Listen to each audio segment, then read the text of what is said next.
أهلا بيكم في فيديو جديد من سلسلة فيديوهاتنا عن التسويق. والنهاردة هنتكلم عن موضوع مهم جدا وهو التسعير. تفتكروا ليه التسعير ده شيء أساسي في التسويق؟ وإزاي نقدر نطور استراتيجية تسعير تخدم الشركة وتضمن ربح كويس؟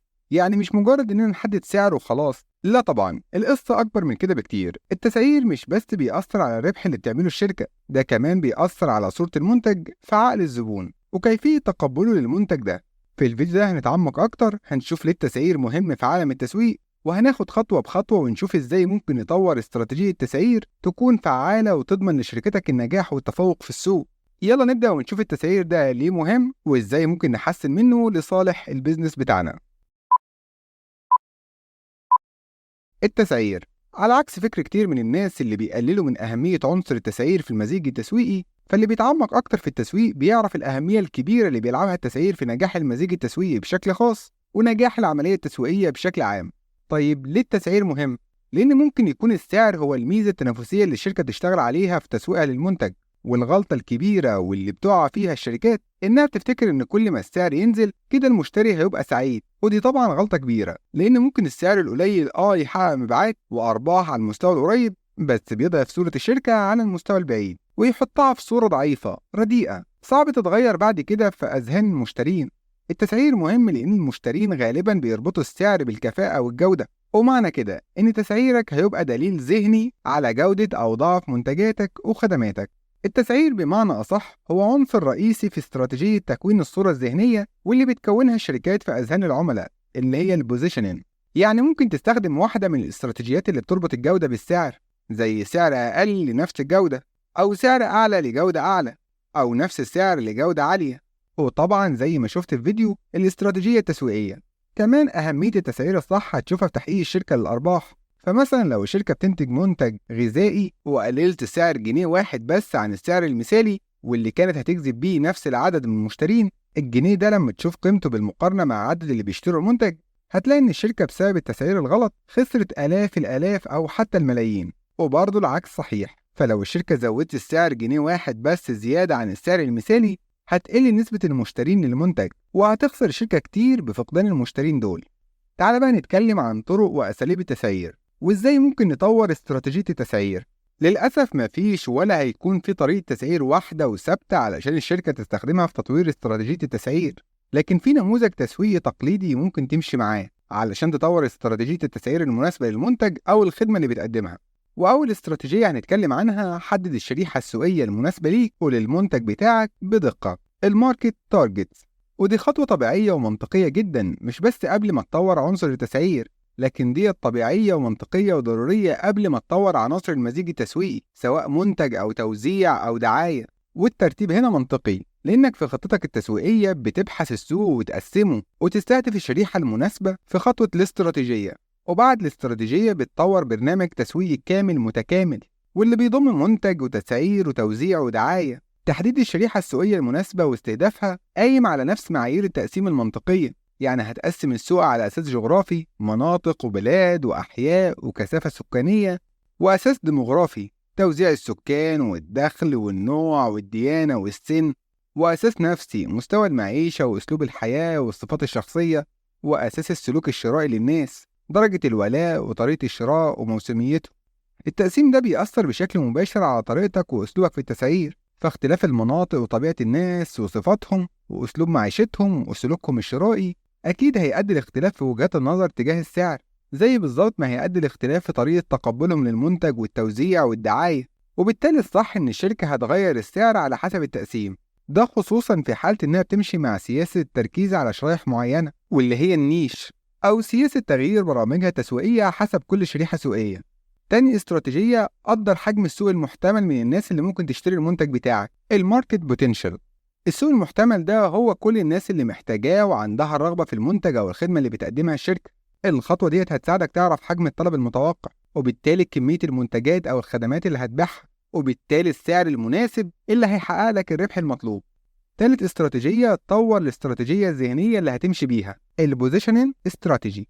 في الاستراتيجية التسويقية كنا بنقول إن كل شركة هتبني الصورة عن منتجها أو خدمتها في أذهان الناس بالتركيز على ميزتها التنافسية المختلفة. يعني شركة هتركز على إنها الأولى أو الأسرع أو الأشهر أو الأكبر أو الأقوى وهكذا. خطوة تمييز المنتج وتكوين صورة ذهنية ليه بمعنى البرودكت بوزيشننج مهمة في تحديد التسعير جدا، لأن ممكن تطور صورة ذهنية عن المنتج توحي إن هو عالي الجودة وبالتالي ما ينفعش تعمل ليه سعر قليل، أو ممكن الصورة اللي بتبنيها تركز على حاجة غير الجودة، وساعتها هتختار تسعير مناسب أكتر للصورة الذهنية اللي بتكونها عن المنتج. الاستراتيجية الرابعة، حدد دور التسعير في مزيجك التسويقي. زي ما اتكلمنا قبل كده عن فكرة المزيج التسويقي وليه اتسمى مزيج تسويقي، وهو إن المزيج ده بتغيره على حسب أهدافك وإمكانياتك وسوقك المستهدف، وبالتالي أنت محتاج تعرف دور التسعير في المزيج التسويقي الجديد اللي هتكونه علشان يناسب أهدافك. هنقول مثلا إن شركة صينية نزلت موبايل جديد للسوق المصري. دلوقتي الشركة الصينية مش هتركز على الدعاية قوي ولا على جودة المنتج، لكن هتركز على التوزيع وإن المنتج ده يبقى متاح في كل مكان، وكمان هتركز جدا على التسعير. هتركز على التسعير زي ما اتفقنا، يعني هتقلل السعر بحيث يكون ميزة تنافسية ليها. شركة نوكيا في المقابل هتنزل موبايل جديد، مزيجها التسويقي هيركز قوي على منتج عالي الجودة بإمكانيات متميزة، وهتركز على الدعاية علشان الناس تعرف المنتج ومميزاته، وهيكون تركيزها أقل على التوزيع. الناس اللي هتعجب بالمنتج هتسأل عليه وتاخده من الوكلاء وأماكن التوزيع الرئيسية، وتركيزها برضه هيكون قليل على تسعير يعني سعر عالي.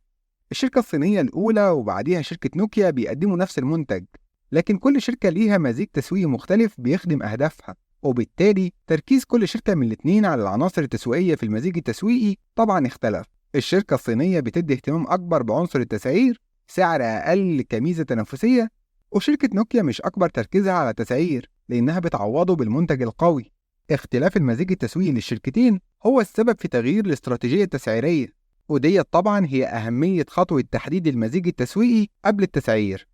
الاستراتيجية الخامسة، قدر حساسية السوق المستهدف للتغيرات في السعر في المنتج اللي بتقدمه. البرايس إلاستيسيتي، معنى مرونة السعر هو مقدار التغير في حجم الطلب على المنتج مع تغير السعر، وهو ببساطة يعني كام عدد الناس اللي هيقلوا أو هيزيدوا لما السعر يتغير. فممكن مثلا حجم السوق اللي كان بيشتري المنتج يقل 1% لو السعر زاد جنيه، أو يقل 5% لو زاد 2 جنيه، أو يزيد 4% لو قل 3 جنيه، وهكذا.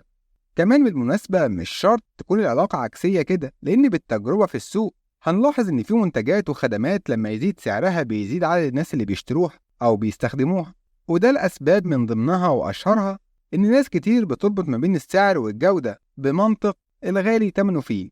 والظاهرة دي عموما موجودة في الخدمات بدرجة أكبر من وجودها في المنتجات. عموما في منتجات وخدمات السعر فيها مرن جدا، أو بمعنى أصح حساسية الناس بتبقى عالية جدا لأي تغير في السعر، وده بيظهر بشكل واضح في المنتجات الغذائية مثلا.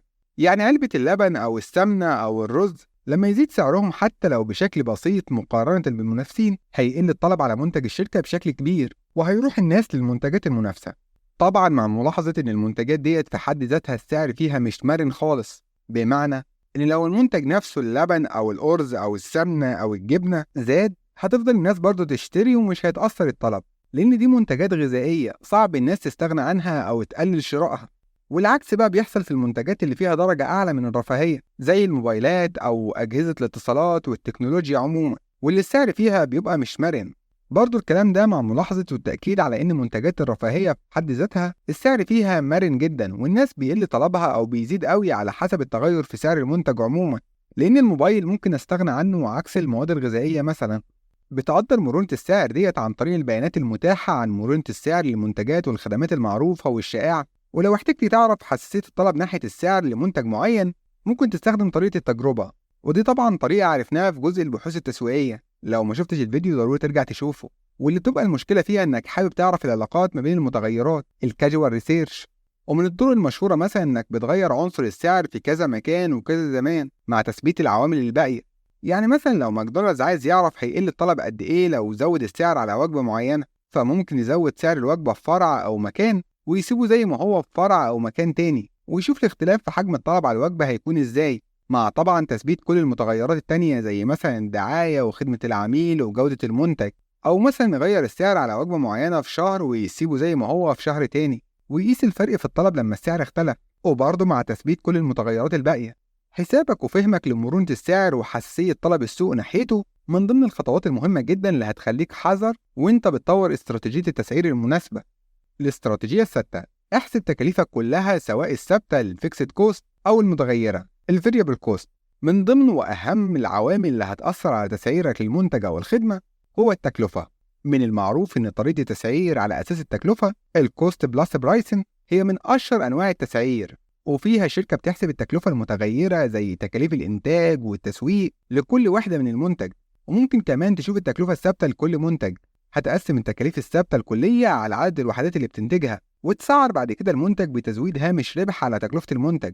الطريقة ديت في التسعير وإن كانت ناجحة زمان وبتحقق أرباح للشركات وبتضمن طبعا إن الشركة إنها تغطي تكاليفها، لكن ما بقتش هي الطريقة الأصح في التسعير في زمن المنافسة القوية من الشركات، لأن المفروض إن في عوامل كتير غير التكلفة بتأثر على الشركة، زي أسعار السوق والمنافسين والسعر اللي هيقدر العميل يدفعه سواء كتير أو قليل، وحجم الطلب اللي بيحصل على المنتج، وعوامل كتير تانية غير عامل التكلفة اللي عاوزة الشركة تغطيها. وعلى الرغم من إن عامل التكلفة مش هو العامل الوحيد في حساب السعر، لكن يفضل هو من أهم العوامل والعناصر اللي الشركة لازم تحسبها وتحطها في حساباتها وهي بتسعر المنتج، لأنها بجانب إن هي عاوزة تسحب نصيب سوقي ماركت شير من العملاء، وعاوزة تعمل شهرة واسم في السوق البراند أويرنس، هي محتاجة كمان إنها تعمل أرباح، وده مش هيحصل لو سعر المنتج مش بيغطي تكاليفه. وإذا كان الموضوع ده إن سعر المنتج أقل من التكلفة ممكن بيحصل في حالات معينة ومحدودة جدا، زي كسب رضا عملاء مربحين أو التخلص من مخزون في آخر الموسم، إنما ما ينفعش تبقى ديت الحالة الدائمة لأي شركة فاتحة وهدفها الرئيسي الربح مش العمل الخيري.